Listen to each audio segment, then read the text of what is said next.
going inside the issues of our community. This is Local 12 Newsmakers. What young people, and especially upwardly mobile young people with disposable income want, is a 24-hour city with a vibrant urban life. And they want it to be walkable and safe and have shops and be a city that creates buzz. As much as I would love to stay in Cincinnati, I look at all these other cities and they have transportation options beyond buses and cars. They have options that'll move me around in the city that I live in, and I want those options.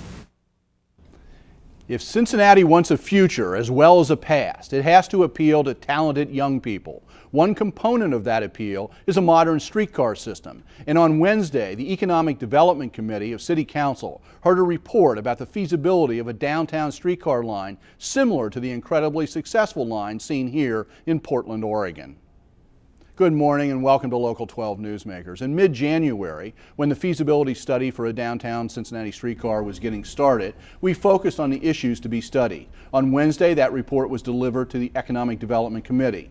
That report identified an initial 3.9 million mile route connecting the projected Banks project with Over the Rhine through the heart of the city. The route will make 18 stops and be served by 6 modern streetcars. That proposal will cost about $88 million in 2007 dollars, or about $102 million if completed by 2010. The longer we delay, of course, the higher those initial costs get. To discuss the proposal, I am joined once again by Michael Moore, the city architect for the city of Cincinnati, and Chris Bortz, the chair of the City Council's Economic Development Committee. Welcome back 5 months later, and a lot of work here. And basically, let's start with the most obvious and simple things. Let's take a look at that proposed route. Michael, give us when you see this route going from the Banks to Over the Rhine, what is it that's important to you about that? What's important is that we're connecting a lot of centers and a lot of activities. We're trying to get the ridership centers, the activity centers, and most importantly, the sort of potential redevelopment centers connected up with that route. That's why we connect the Banks to Over the Rhine and the potentials that lie in both of those sites. And Chris, I want to be clear, because the report is clear on this, that that route is just the initial phase of a larger vision. And in that report, there was even some possible expansions of the route, and we can take a look at that. What do you see? Where do you see this leading? Well, first, the route that they studied was really just that. It was a route to study. So if we ever do when we get to the point at which we're going to build a route, we're going to have a pretty substantial public input process to define that first route. But I think everyone agrees this is really phase 1A. Phase 1B, we have to connect the university district to downtown. Getting the hospitals and the university and the young people there connected to what's going on downtown is absolutely key to make this a truly successful endeavor. So if we take a look at that route expansion map, if we can bring that up, it is definitely going to be up in that Clifton area, which of course then the challenge is how to connect those two up that hillside, and then also possibly over into northern Kentucky as well. If we can take it across the bridge, or maybe take it over and pick up connectors to the museum center over in the West End. So there's a chances of going beyond just this initial route. Exactly, and we really looked at a route that we would have easy options to make those connections. As Chris said, it's vital that we get up the hill to Clifton, eventually across the rivers to northern Kentucky, because you want a system that's well integrated with all of your other transportation systems and well integrated with all the activity centers in the region. Now, one of the things that, especially listening to the report yesterday, taking a look at the actual report, it is clear this is not just a transportation mode or something. This is really, the grounding here is economic development, and that's why that report was coming to you, right, Chris? Well, your committee. That's exactly right, Dan. Transportation, for the most part, is really about economic development. On some level, we talk about commuter service, essentially getting people from point A to point B. A streetcar is not that. It's really just a pedestrian circulator. It's a way to move people easily within a defined area, like a downtown or an uptown. It's a way of making a community more walkable.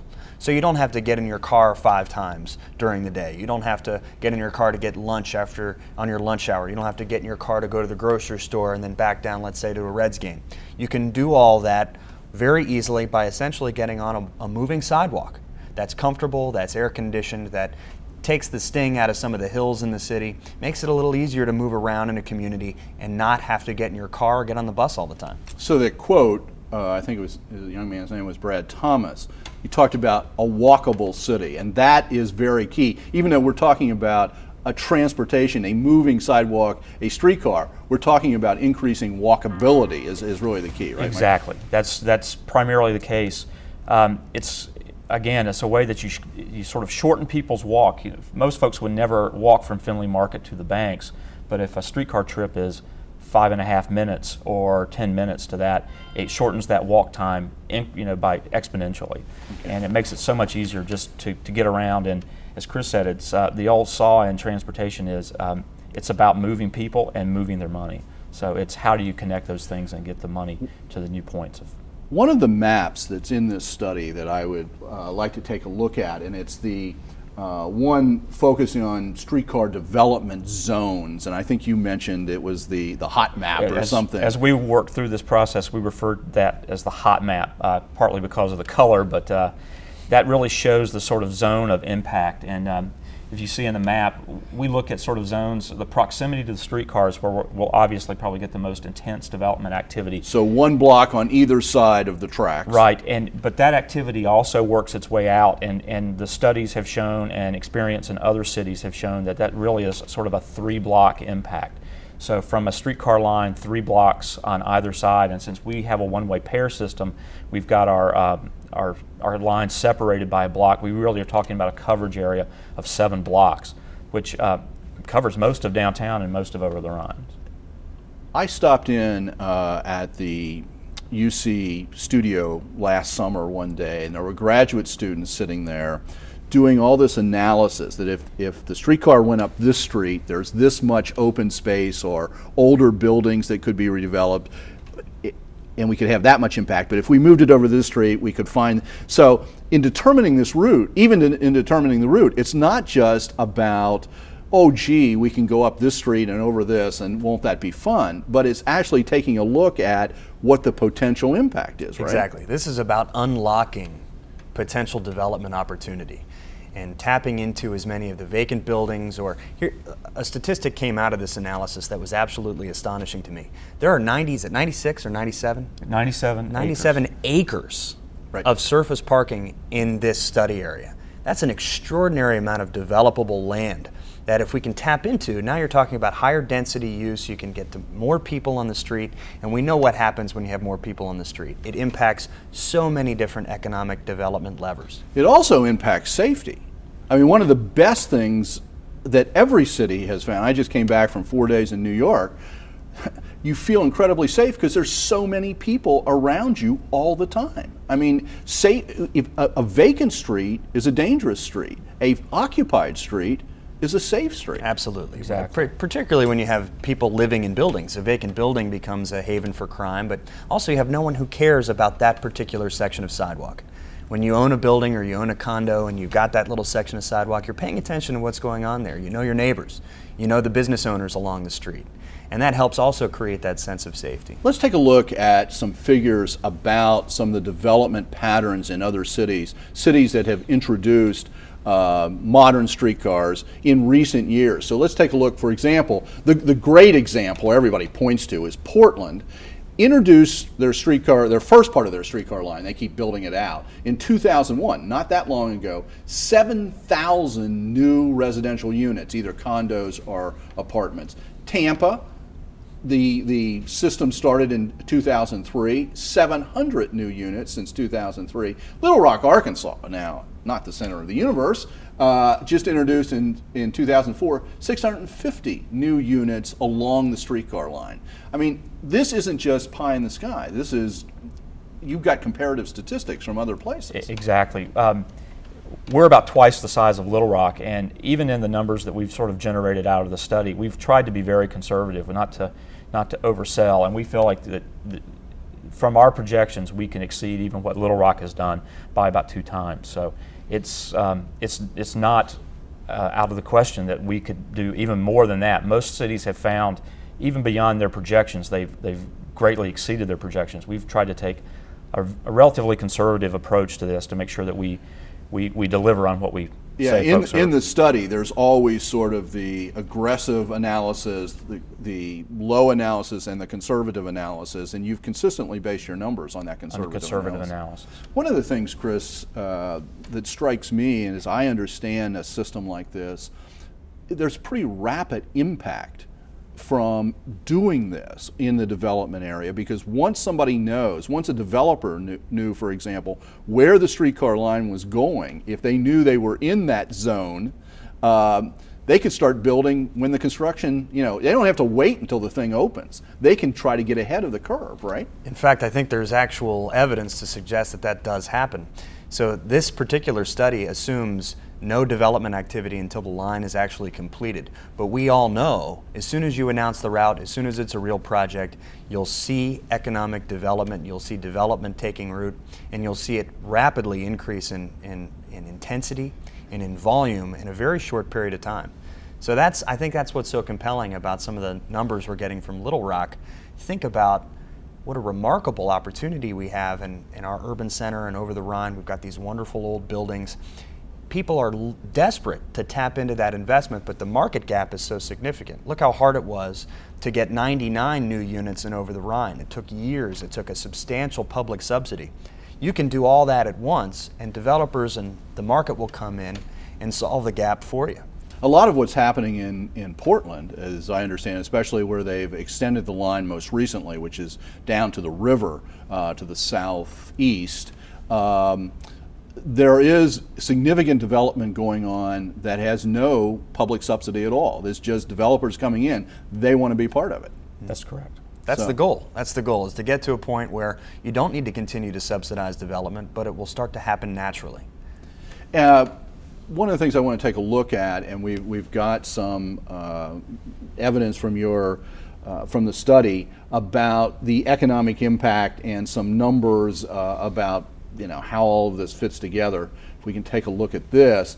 Additional property tax, we've been talking about improved property, using it to a higher of $34 million. Total benefits, $1.9 billion. And the number that I find most interesting is the benefit to cost ratio, which is calculated here at 15.2 to 1.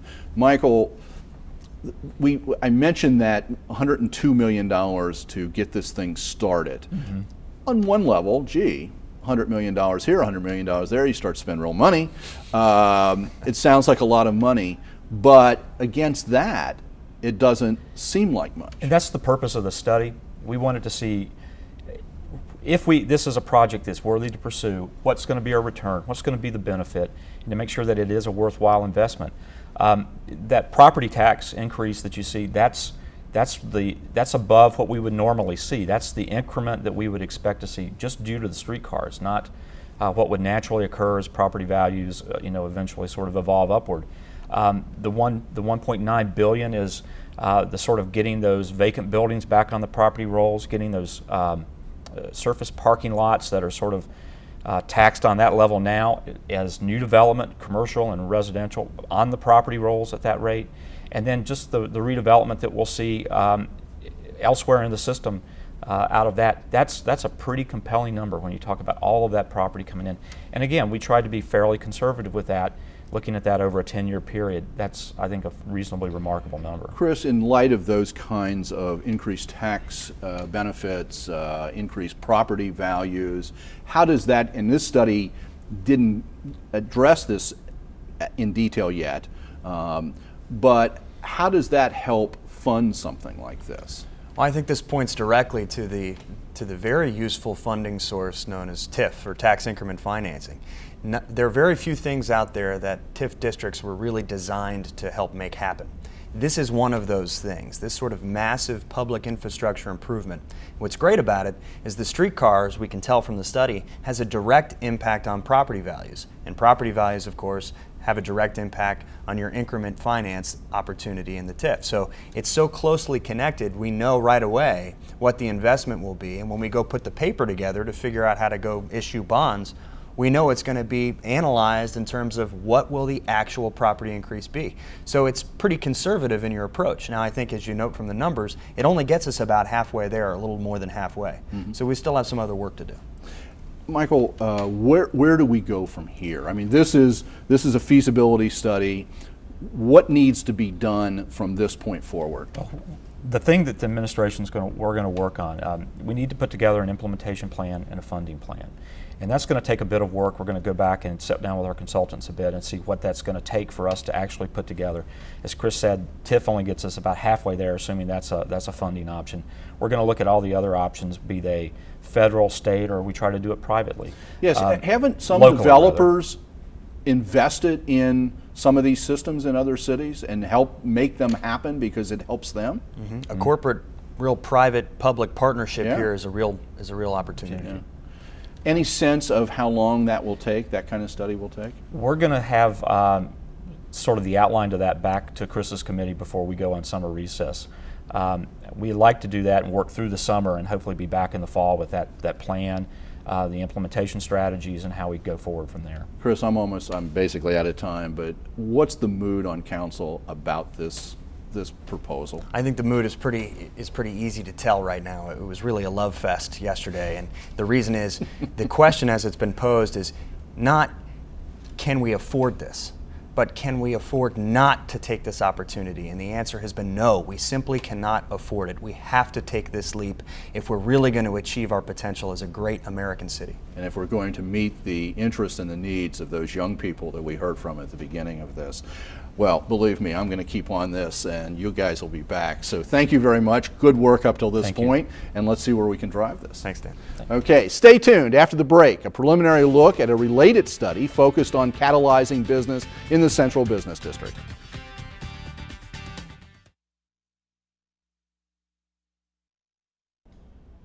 Welcome back. Another study that has been going on is a collaboration between the City of Cincinnati, private businesses, and the Social Compact, a national not-for-profit whose mission is to strengthen neighborhoods by stimulating private market investment. Together, they have conducted a drill-down study of the central business districts of Cincinnati, Covington, and Newport in an effort to inform economic development in the future. Mayor Mark Mallory used the preliminary results of this study relating to the Cincinnati CBD on a trip to Las Vegas last week to help attract new businesses. A fuller version covering the entire area, Covington, Newport, and the City of Cincinnati, will be released in mid-June, and I'm working to get the mayor of Cincinnati and some Northern Kentucky officials to join us on the show to talk about it at that time. But this morning we begin with the preliminary study. I am joined now by Candace Klein, who is a consultant for economic real estate consultant on development project, and is also the president of the mayor's Young Professionals Kitchen Cabinet. Has been on the show in the past because of that. And Scott Golan, a partner and CEO of Property Advisors, and is an accountant by training who is focused on real estate development. Welcome back, Candace. Welcome to the show, Scott. Thank you, Dan. The origins of this study and the fact that it puts together government, private interest, and social compact. Tell me about that. How did this get started, and who is that social compact element? Well, Social Compact actually was born out of the financial services industry about 10 years ago as a result of Congress's Community Reinvestment Act. They were created to help banks determine how to reinvest in urban core areas, and they've been a think tank ever since. Over the past 10 years, they've perfected an alternative methodology to the census for determining urban core population and buying power across the country, and now they've done studies in 12 cities across the country. So we mark the 12th? We are the 12th, yes. Scott, from your perspective, what's the importance of doing this kind of study? There's lots of studies out there. We spent the first part of the show talking about a study about streetcars, but over the years we have lots of studies. What's the importance about this? Dan, we've been working with retailers on site selection for years and have extensive background in using census-driven data for decision making. And when we saw the article in the International Shopping Center Convention magazine on a new way to look at urban markets, we were intrigued. And we followed up with Social Compact and with their CEO, John Talmadge, and met with their board and very quickly realized that a different way of looking at urban markets is very important, and having a data-based decision for these retailers that want to be in these markets is critical. And this opportunity to have a new way of thinking attracted us to this project. So for developers, for retailers, for shopping mall developers, they're going to be driven by the numbers. And if the numbers seem to say people are leaving the city, value in terms of income is leaving the city, older cities, they're not going to be interested in being there. So what you're saying is these studies can show a different kind of data set that they can rely on, though. It's not just, oh, gee, we got different numbers and we pulled them out of thin air. Is that what you're saying? Exactly, Dan. The information and the data that we're going after to come up with these numbers is very, very granular. And while the census is a very good starting point, we know from working with the data that there are people that don't complete the census, and we can see where the projections of the census back in 2000 to the present really can't keep up in a highly dynamic market like our downtown. And both of you have mentioned the census. We've mentioned it a lot. Let's take a look at some of the data, alternative data that has come out of this study, and just as a basis for some discussion here. This is the DrillDown study, some unexpected trends. Cincinnati population up 61,000 more than the census projection. So here's the census was done in 2000, and then they project through. Another area of unexpected trends, spending power up 2.4 billion over the 2000 census, and in the central business district, average household income $17,500 above 2006 the projections from the census. These are pretty dramatic numbers. They are. Are you sure that these numbers are reliable? Actually, I am. I am the fellow for the Social Compact study for the city of Cincinnati. So I've actually done this study for our city. I collected the information. Social Compact, the way that we do our study that's different than the census is we have a transaction-based method. So we actually collect property tax assessments, utility consumption, water usage, and method of payment to know if individuals have a bank account. Because if a person doesn't have a bank account, they didn't fill out the census survey, they don't exist for all intensive purposes. What we do is we overlay those pieces of data on top of one another and look for 3 transactions for any parcel of land to really understand the population and the buying power of that home. Now, as a historian who's worked with census data for my whole career, I know that past census people think it's so accurate, but it's always been an estimate. It gives you the trend lines. It doesn't necessarily give you the details. Scott, to what degree are retailers confident about these kinds of numbers that Candace says and this alternative? Will they really make decisions? I would categorize Social Compact's DrillDown as a movement, and it's all about creating an environment where investment in the urban core on a market basis can happen. And this movement is taking root, and part of that, part of the advance of the movement is the education of retailers on how to use this information.